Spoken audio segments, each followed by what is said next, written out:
Hi everybody, this is Sam with Python Basics, and we're going to look back at our Matplotlib library. So if you're new here, thanks for joining us. This is what we do. We take one video at a time, one subject at a time, and we build upon it. So if you haven't subscribed yet, go ahead and hit that subscribe button and the notification bell, because I don't want you missing anything or getting behind or getting overwhelmed. And this channel is to be a resource.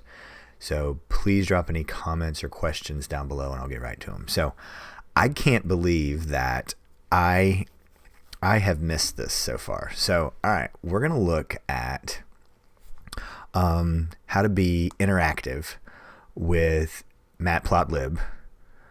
So let's just go ahead and jump into it.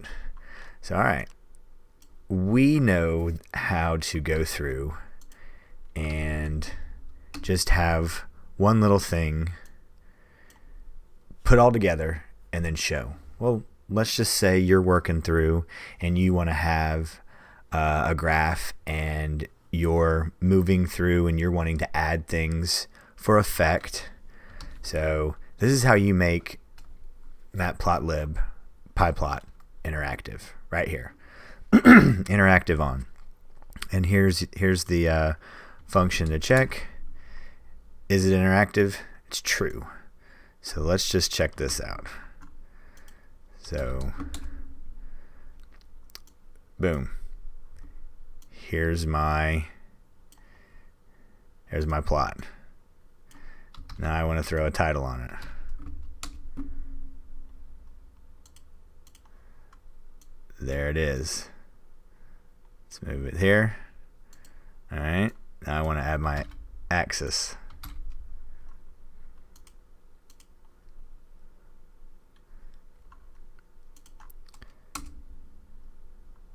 Boom.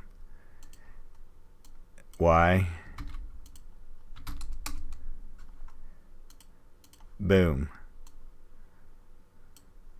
That's not what I wanted. Let's put this over here. There we go. Now I can even add another plot, like so on. Now, and this is how you turn it off. It's just eye off, PLT, eye off, and then you can check, and interactive is now false. So I can't believe I've left that out, but I like it. I've used it a couple times for effect, because it, like you have your slides for PowerPoint and you move in and you change stuff. Well, you can actually have Matplotlib do it for you. So there we go, guys. Real quick video today. Can't believe that I've left it out. So as always, thanks for watching. Please drop any comments, questions, any video requests below, and I'll get right to them. And as always, stay tuned. Thanks for watching, and we'll see you next time. Bye, guys.